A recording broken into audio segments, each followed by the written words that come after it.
미가서 4장 말씀입니다. 미가서 4장은 하나님께서 이스라엘 백성의 죄를 징계는 하시지만 영원히 멸망시키는 것이 아니라 때가 되면 특별히 세상 끝날, 여기 끝날에 구원하실 것이다, 회복시키실 것이다 하는 그런 희망적인 약속의 말씀입니다.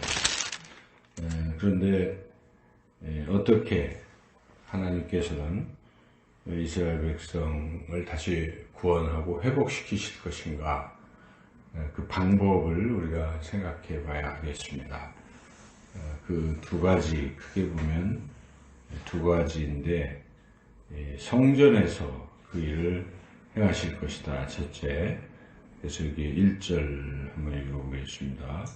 끝날에 이르러는 여호와의 전에 산들의 꼭대기에 굳게 서며 작은 산들 위에 뛰어나고 민족들이 그리로 몰려갈 것이라. 산 위의 산에 하나님이 계신 곳 성전이죠.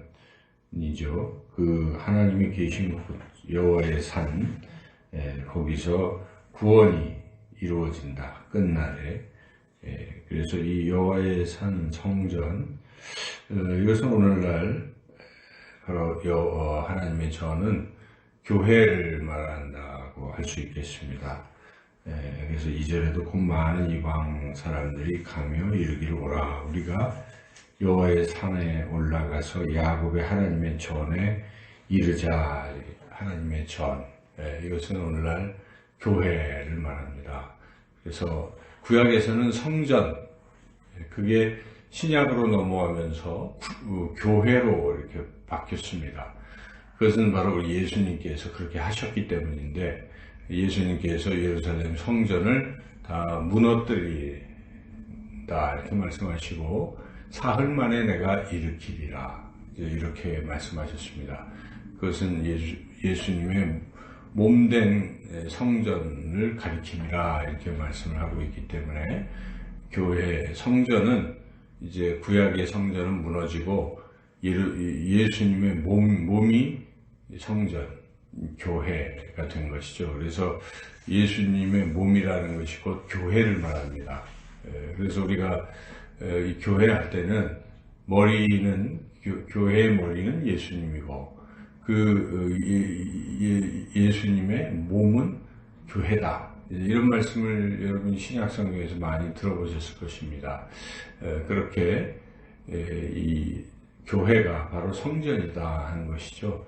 그래서 예수님의 몸, 교회는 어떻게 이루어지는 것인가? 세상으로부터 하나님의 백성을 불러들여서 그 공동체를 이루게 하신 것이 교회입니다. 교회의 원어 뜻이. 근데 누구를 부르시는가?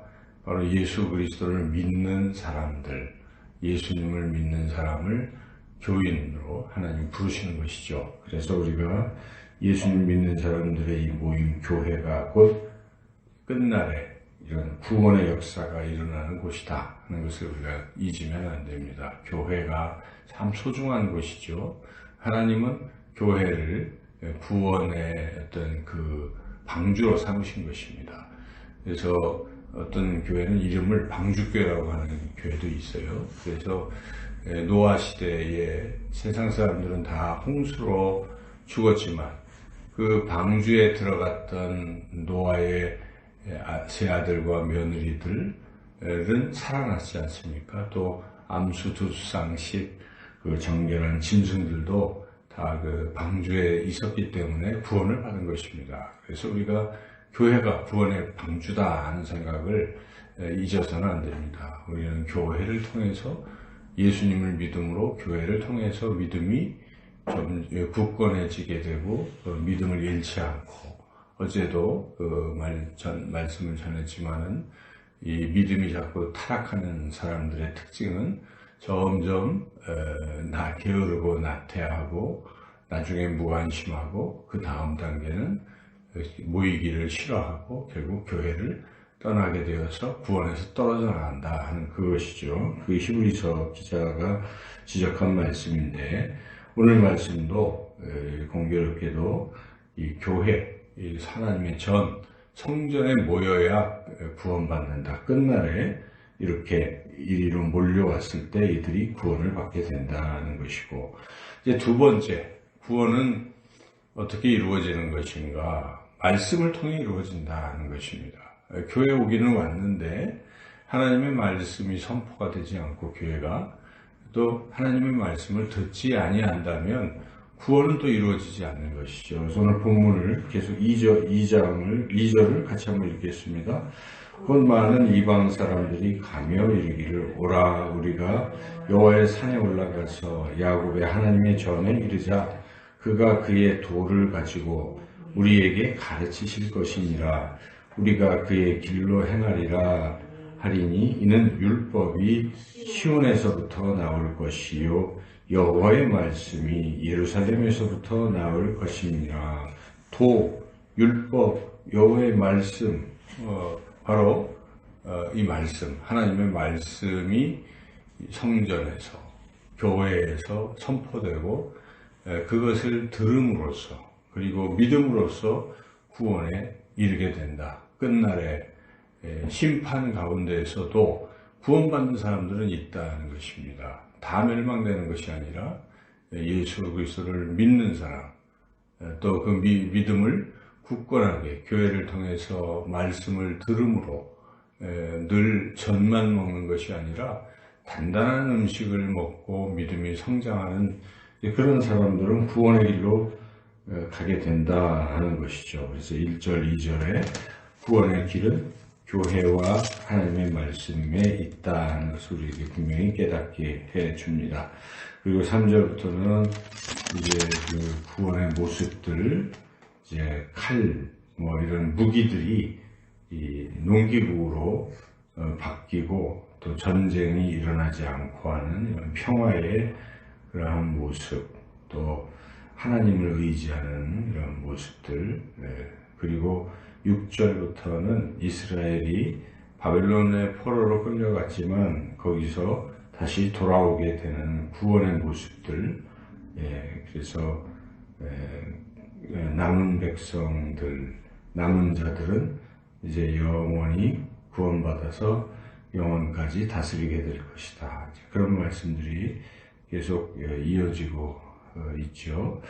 자, 그래서 오늘 이 말씀의 결론은 하나님은 결국은 끝날에 때가 되면 구원하신다는 것을 우리가 생각하고 우리 인생은 이 종말에 패배와 실패로 끝나는 것이 아니라 결국은 승리로 끝날 것이다 하는 것을 잊어서는 안 됩니다. 그래서 항상 우리 그리스도인들은 소망 가운데 있는 사람입니다. 끝이 좋으면 다 좋은 것이지 않겠어요?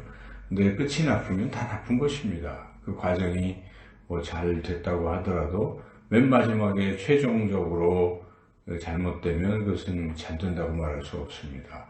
그래서 우리가 우리 예수님을 믿는 사람들은 결국은 죽음 뒤에 또 이 세상이 종말에 이르렀을 때 주님이 재림하실 때 우리는 하나 성부 성자 성령 삼위 하나님과 함께 영원토록 하나님 나라에서 살게 될 것이다 하는 이 소망을 우리가 늘 품고 그리고 그 믿음을 잘 지켜나가기 위해서 교회에 모이기를 힘쓰고 또 하나님 말씀 듣고 배우고 또 말씀대로 실천하고 하는 지금까지 우리가 해왔던 이런 신앙의 모습들을 잘 견지해서 끝까지 저 높은 곳을 향해 천성을 향해 날마다 걸어가시는 저와 여러분의 삶이 되시기를 주님의 이름으로 축원합니다.